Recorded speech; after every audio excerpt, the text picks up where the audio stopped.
कार्यक्रम रखा गया है। यह किस तरह का कार्यक्रम है, क्या कुछ बताएंगे, क्या संदेश देंगे?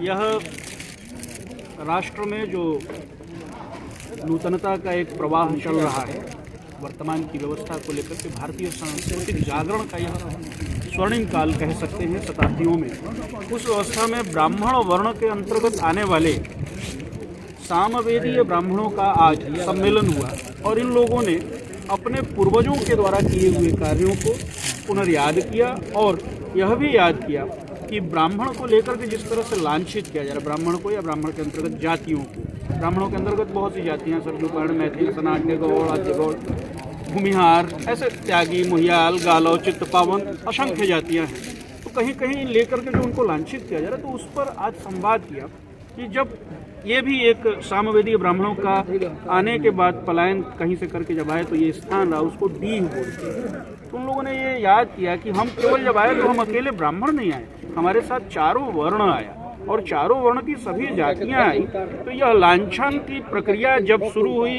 1930 से अंग्रेजों के द्वारा SC ST और पता नहीं क्या क्या शब्दों के माध्यम से, तो उस पर विवेचना, समीक्षा और चर्चा का आज काल था कि यह जो समाज में समरसता को हटा करके विद्वेषात्मक स्थिति विधर्मियों के द्वारा लाई जा रही है, अंग्रेजी चिंतकों के द्वारा लाई जा रही है, उससे कैसे निदान हो और पुनः ये सामवेदीय ब्राह्मण उस व्यवस्था को समाज में समरसता स्थापित कर सके। इस पर एक बड़ा चिंतन था। शब्दों का अंतर हो सकता है, उनके भावों का अंतर हो सकता है, लेकिन विषय यही था। आप देखिए यहाँ तमाम वरिष्ठ जन भी आकर के अपनी बातों को बड़े भाव से, जैसा कि अगर प्रमुख समाजसेवी अरविंद राय जी की बात करें, तमाम जगहों पे उनका जाना होता है, तमाम लोगों के पास, गरीब असहाय लोगों की मदद करते हैं, क्या कहेंगे अरविंद राय जी के लिए? देखिए, पंडित श्री अरविंद राय जी गाजीपुर जिले के कर्ण कहे जाते हैं, घमासान कहे जाते हैं और ये दोनों नाम अब मैं तो ये कहूँगा कि उस पर्याय में न लेकर के अरविंद राय जी को वैसे देखना चाहिए। जो भी इनके दरवाजे गया उनको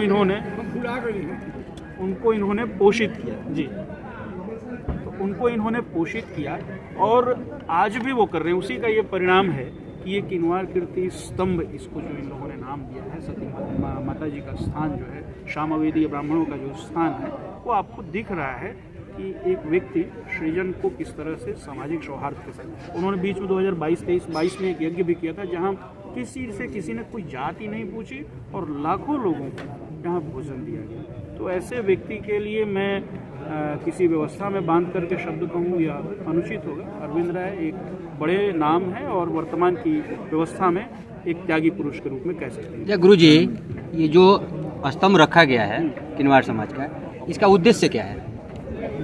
आपको एक बात पता होनी चाहिए कि दुनिया में हर व्यक्ति अपने अस्तित्व की चर्चा करता है। तो जो सामवेदीय ब्राह्मण हैं, उन्होंने एक प्रयास किया है इस पूर्वांचल के क्षेत्र में अपने अस्तित्व के चर्चा का, कि सामवेदियों का अस्तित्व क्या था, क्या है और क्या होना चाहिए। तो ये इसको लोग जिनकी समझ नहीं होती है जातिगत रंग देते हैं एक आजकल के सो कॉल्ड थिंकर्स के द्वारा। क्योंकि आपको ध्यान देना होगा कि यहीं पे वक्ताओं ने कहा कि जब वो ये डीह बना तो चारों वर्णों के लोग इस डीह के थे, कोई एक वर्ण नहीं था। और अब केवल किसी एक जाति में, किसी एक गोत्र में, किसी एक समाज में बांधेंगे तो उसको सोचने का तरीका थोड़ा सा जैसे बदलेंगे कि कुछ प्रमुख लोगों ने, कुछ संभ्रांत लोगों ने उस संपूर्ण समाज के उस व्यवस्था को जब वो कहीं से पलायन करके यहाँ आए होंगे, उसको पुनर्जागृत करने का प्रयास किया है कि अब ये बदलती हुई दुनिया में फिर आप मत बदलिए, आप जो थे वो बने रहिए। अच्छा, एक और गुरु जी है, जैसे कि हम गाजीपुर से स्टार्ट करें, यहाँ भावरकोल से स्टार्ट किए हैं, क्या ये अनवरत लंबा समय तक चलेगा कि फिर बीच में ही कुछ ऐसा हो कि? प्रकृति का नियम है बनना और बिगड़ना। सज्जन और दुर्जन सदैव रहे हैं। सज्जनों को सज्जनता का कार्य करते रहना चाहिए, दुर्जन अपना कर रहे हैं। दुर्जन यानी लंका, सोने की लंका के रावण को देखिए और वहीं उसी व्यवस्था के भगवान कृष्ण और भगवान राम को अयोध्या के।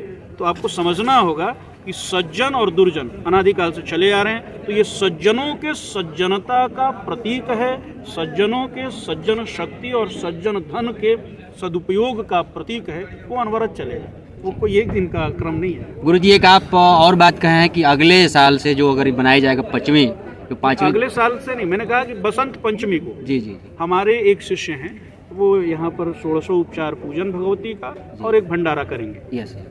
ये भंडारा आप 2000, 200, 500, 1 लाख, 5 लाख जितने लोग आएंगे उनको वो भंडारा प्रसाद खवाएंगे। धन्यवाद।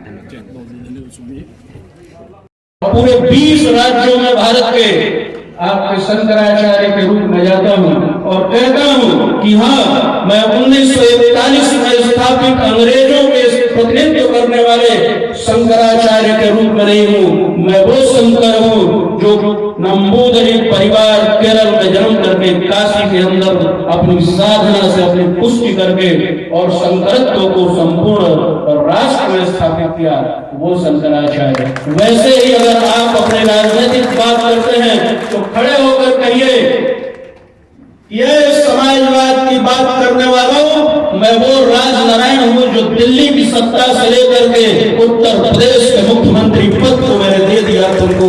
मैंने अपने बेटे को राजनाथ की तरह ले जाकर नोएडा से नहीं लड़ाया और अपने पुत्र मोह में पकड़ करके संपूर्ण राजनीति का पतन नहीं किया। वो सभी राजनेताओं के लिए, चाहे वो सपा, बसपा, कांग्रेस, भाजपा किसी भी पार्टी में है, मैं वो श्री कृष्ण हूं जिसने बिहार में अपने बच्चों को राजनीति में नहीं आने दिया।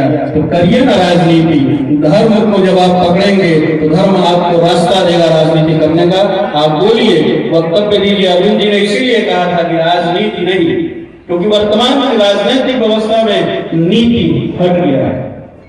स्वामी जी चाहते हैं, आप कृपा कीजिए, आप वक्त है आनंदानंद सरस्वती जिसका आनंद का अंत ही नहीं है, वैसे आप सरस्वती बात क्या बात कर रहा है। चलिए बातें कम, काम ज्यादा वाली बात मुझे सुनने को अफवाह में मिली थी, मैं उसको कहना चाहूंगा, स्पष्ट कहना चाहूंगा, हो सकता है ना कहने योग्य हो। एक बात ये कुछ लोग कहते पाए गए कि भाई हम किन्वारों का एक साथ जुटेंगे तो अन्य जो सकरवार या और जो भी है वो भी तो हमारे भाई हैं। तो ये कहीं से कहीं कोई गलत नहीं है। पहले अपना घर ठीक किया जाता है और जब अपना घर ठीक होता है तो व्यवहार सारे लोगों से, रिश्तेदारों से भी व्यवहार अच्छा रहता है। और जब तक अपना घर ठीक नहीं होगा तब तक बात बनेगी नहीं। ये बताइए आपका परिचय क्या है और इस समाज के लिए जो अभी आप लोगों ने सम्मेलन रखा उसके लिए क्या संदेश देना चाहेंगे? समाज के लिए यही संदेश है कि सब लोग ये कुल देवी का स्थान है, यहाँ लोग आते हैं और अपनी मनोकामनाओं को लेकर जाते हैं जो पूर्ण होती है और एक सूत्र में बांधने का प्रयास किया जाता है समाज को कि जो उनके बात विचार हों, आपसी जो मतभेद हों यहाँ आके प्रकट करें, उसको हम लोग विस्तारित करने की कोशिश करते हैं। कितनी बार आप लोगों का जो समाज है या जो किन्वार वंश का संगठन है, कितनी बार यहाँ पे कार्यक्रमों का आयोजन करते हैं? साल में 4 कार्यक्रम निश्चित हैं, बड़े कार्यक्रम। छोटे छोटे तो हर पूर्णमासी को हवन का कार्यक्रम चलता है जो यहाँ के लोग कराते हैं। और बसंत पंचमी को, अक्षय तृतीया को, साल में 2 जो नवरात्र आते हैं उसमें हम लोग अपना हवन पूजन का कार्यक्रम करते हैं और नव कन्याओं का भोजन प्रसाद ग्रहण का कार्यक्रम चलता है। और ये वर्षगांठ जो मनाई जाती है वो हर साल मनाई जाती है। आप इस संगठन के किस मैं